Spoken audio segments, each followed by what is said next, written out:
हूं।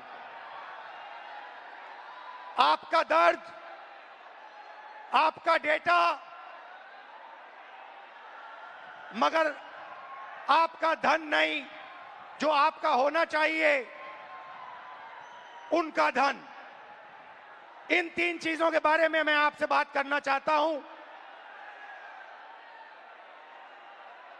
ये आप हो, आप भारत की शक्ति हो, भारत की शान हो, भारत की स्ट्रेंथ हो। और जब मैं कहता हूं आप भारत की शक्ति हो, भारत की स्ट्रेंथ हो, मैं भीड़ की बात नहीं कर रहा हूं, मैं हर हिंदुस्तान के नागरिक, हर यूथ की बात कर रहा हूं, इंडिविजुअल्स की बात कर रहा हूं। आप सब में इंटेलिजेंस है, इमेजिनेशन है, कैपेसिटी है, और अगर ये देश आगे बढ़ेगा तो आपके बल पे, आपकी स्ट्रेंथ पे इस देश का फ्यूचर बनेगा। हिंदुस्तान के पास सबसे बड़ा, दुनिया में सबसे बड़ा यूथ का पॉपुलेशन है।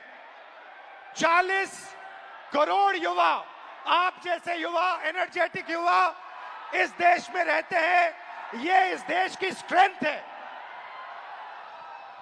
चाइना की बात होती है, अमेरिका की बात होती है, रशिया की बात होती है, इंडिया के यूथ के सामने, इंडिया के यूथ पोटेंशियल के सामने ये सब लोग कुछ नहीं है।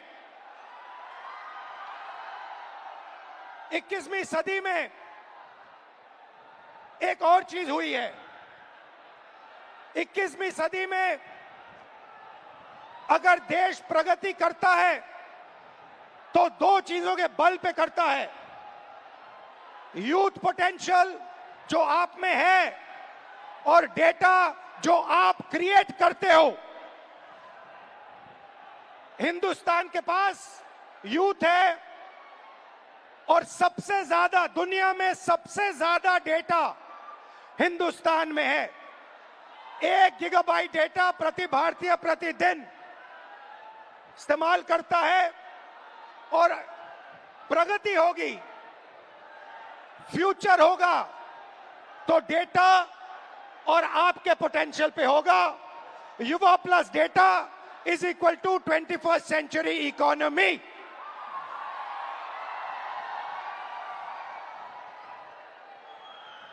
ब्रदर्स एंड सिस्टर्स, मीडिया में एआई की बात होती है। Everybody speaks about AI, but I want to make one thing very clear, and ये आपको समझना चाहिए। आपके डेटा के बिना एआई का कोई मतलब नहीं है। अगर एआई बनता है तो आपके डेटा के बेसिस पे बनता है। 20वीं सदी में पेट्रोल और पेट्रोल इंजन देश को बनाता था। अगर 20वीं सदी में मैं आपके पास आता और आपसे कहता, देखिए मैं आपको पेट्रोल इंजन दे रहा हूं, मगर आपको पेट्रोल नहीं दूंगा, आप मुझे कहते इस पेट्रोल इंजन से मेरा कुछ नहीं होने वाला है। वैसे ही 21वीं सदी में डेटा से ही एआई बनता है। डेटा से आप एआई बना सकते हो, मगर एआई से आप डेटा पैदा नहीं कर सकते हो। और ये डेटा हिंदुस्तान का है और आपका है। आप इसको क्रिएट करते हो, ये आप बनाते हो, ये आपका इमेजिनेशन है। ये हिंदुस्तान की पूंजी है, स्ट्रेंथ है, एसेट है। मगर भाई और बहनों, डेटा आपका, यूथ पोटेंशियल आपका, मगर सिस्टम ने आपको चक्रव्यूह में फंसा रखा है। ये आप देखिए, आपको चक्रव्यूह में फंसा रखा है। भविष्य की बात करें, आप एजुकेशन लेते हो, लाखों करोड़ रुपए आपके परिवारों से लिया जाता है। इंजीनियरिंग, मेडिकल, पोस्ट ग्रेजुएट, जो भी आप पढ़ाई करते हो, आपके परिवारों से, आपके जेब से पैसा छीना जाता है, लाखों करोड़ रुपए लिए जाते हैं और फिर आपको एक सर्टिफिकेट दिया जाता है। आपको कहा जाता है कि हां, आपको एजुकेशन सर्टिफिकेट मिल गया, बीए मिल गया, एमए मिल गया, एमएससी मिल गया, मगर इस सर्टिफिकेट का कोई मतलब नहीं है आज हिंदुस्तान में, क्योंकि यह सर्टिफिकेट आपको रोजगार नहीं दे सकता है। चाहे आप कुछ भी करें, यह सर्टिफिकेट हिंदुस्तान में आपको रोजगार नहीं देता है। आंकड़ा मैं आपको देता हूं, 1000 युवाओं में से सिर्फ 12 युवाओं को परमानेंट नौकरी मिलती है। जहां तक डेटा की बात है, आपका डेटा छीन लिया जाता है। बड़ी बड़ी कंपनीज को, जियो को, अदानी को, फेसबुक, गूगल को आपका डेटा दिया जाता है और आपको फंसाया जाता है। आपको कहा जाता है जितनी भी आपको रील्स देखनी है, जितने आपको व्हाट्सएप मैसेजेस भेजने हैं, जितना आप इंस्टाग्राम पे देखना चाहते हो, रील्स बनाना चाहते हो, आप बनाओ। भाई और बहनों, ये 21वीं सदी का नशा है।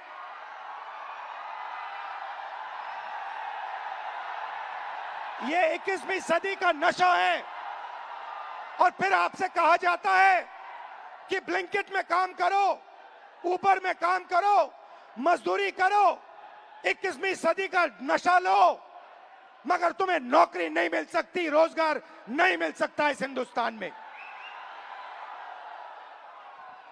आइए एक युवा की आवाज सुने। ये जो बोलेंगे, ये आप सबके दिल में है। ये जो सवाल उठा रहे हैं, हिंदुस्तान का हर एक युवा यही सवाल पूछ रहा है, उठा रहा है। होता हम भी सीट खरीद लेते। आज मैं ब्लिंकिट में काम करता हूँ 10 घंटा, उसके बाद मैं पढ़ाई करता हूँ। इंडियन आर्मी का एग्जाम दिया, 1 नंबर से मैं बच गया। सीट खरीदता, मैं ब्लिंकिट में काम नहीं करता। ये कह रहा है कि शिक्षा लेने के लिए मुझे ब्लिंकिट में बंधुआ मजदूर जैसे काम करना पड़ा और उसके बाद मजदूरी करने के बाद, 21वीं सदी की मजदूरी करने के बाद पेपर लीक होता है और कोई अमीर बच्चा, अमीर परिवार पेपर खरीद के मेरे फ्यूचर को खत्म करता है। आइए, वेलकम। कैसे हैं आप? नाम क्या आपका? मेरा नाम सर अजय राघव है। अविनाश और अजय। हाँ। आइए, अविनाश और अजय दोनों स्टूडेंट्स हैं, इनसे थोड़ा सुनते हैं, इनका एक्सपीरियंस क्या रहा है, बताइए। सर मैं यूपीएसआई एस्पिरेंट हूँ। तो पास पकड़ते। सर मैं यूपीएसआई एस्पिरेंट हूँ और उत्तर प्रदेश में यूपीएसआई की भर्ती 5 साल के बाद आती है। 2020-21 यूपीएसआई की भर्ती 2020-21 में आई थी। इससे पहले तो उसमें व्यापक स्तर पर घोटाला हुआ था। मैं मानता हूं इस चीज को कि वो भारत की एग्जामिनेशन हिस्ट्री का सबसे बड़ा घोटाला था। उसमें सैकड़ों एफआईआर दर्ज हुई, 350 से ज्यादा फेक एलिमेंट, डमी कैंडिडेट पकड़े गए। हमने सैकड़ों इनको प्रूफ दिए, लेकिन इन्होंने भर्ती को पूरा कर दिया। सर मेरा दरोगा बनना एक सपना था। मैं किसान फैमिली से बिलोंग करता हूँ, तो मैंने नई भर्ती की आस में तो फिर से पढ़ना शुरू कर दिया और मुझे पढ़ते पढ़ते 4 साल गुजर गए। सर 2025 में फिर यूपीएसआई की भर्ती आई और ये चीजें 2025 में भी देखने के लिए मिली। सर यूपीएसआई के अंदर स्कोर कार्ड तक रिलीज नहीं करते हैं। मैंने परीक्षा दी है, मुझे ये नहीं पता चल पाता है कि मेरे रॉ मार्क्स कितने हैं और मेरे नॉर्मलाइजेशन मार्क्स कितने हैं, क्योंकि अलग अलग शिफ्ट में पेपर होता है। तो ये नॉर्मलाइजेशन का प्रक्रिया अपनाते हैं, ये तक नहीं बताते हैं कि कौन सा नॉर्मलाइजेशन फॉर्मूला इन्होंने यूज किया है। जो यूपीपी आरपीबी जो पुलिस, उत्तर प्रदेश पुलिस एवं प्रोन्नति भर्ती बोर्ड है सर, ये अकाउंटेबिलिटी इसकी फिक्स करने वाला कोई नहीं है। हमने तमाम प्रयास कर लिए, जनता दरबार चला गया, मैं इनके कैबिनेट मंत्रियों को ज्ञापन दे लिए, उल्टा इन्होंने मेरे को पकड़ के जेल में डाल दिया। मेरा गुनाह अपराध सिर्फ इतना था कि मैं इनके जनता दरबार योगी जी से मिलने चला गया। सर ये नॉर्मलाइजेशन का फॉर्मूला नहीं बताते हैं, ये खुद तय करते हैं कि किस अभ्यर्थी के मतलब मार्क्स बढ़ा करके अंदर लेना है और किस अभ्यर्थी को बाहर करना है, ये उत्तर प्रदेश पुलिस का भर्ती बोर्ड तय करता है।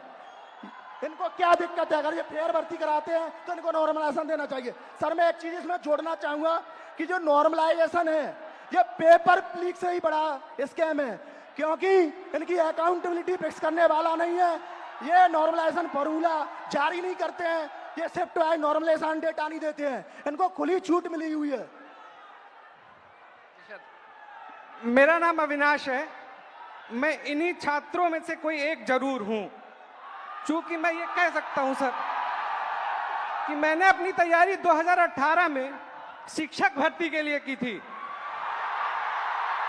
2018 से आज तक मैं उसी की तैयारी कर रहा हूं। क्यों? सरकार के पास जगह खाली है, फिर भी वैकेंसियां नहीं दी जा रही हैं। उसके बाद ये होता क्यों है सर? ये सरकार की मानामानी है। इसमें सरकार अगर चाहे बच्चों से कि वैकेंसियां दे, प्रॉपर तरीके से चलती रहे। हम लोग ऐसा नहीं कि क्या कहते हैं एक डिमांड कर रहे हैं। 2018 से लेकर आज तक कई सारे धरना प्रदर्शन, कई सारे ज्ञापन ये दिए हैं। उसके बाद दूसरा मुद्दा ये कि 2022 से ही मैं यूपी पेट की तैयारी यूपी SSS आयोग से करता हूं। यूपी SSS आयोग 2022 से मैं तैयारी कर रहा हूं और उसकी भर्तियां आज भी ऑन रिकॉर्ड में बात कर रहा हूं कि कम से कम 9 से 10 वैकेंसियां आज तक क्लियर नहीं हुई है, और उसमें से बहुत सारी वैकेंसियां जिसके लिए हम लोगों ने लाठी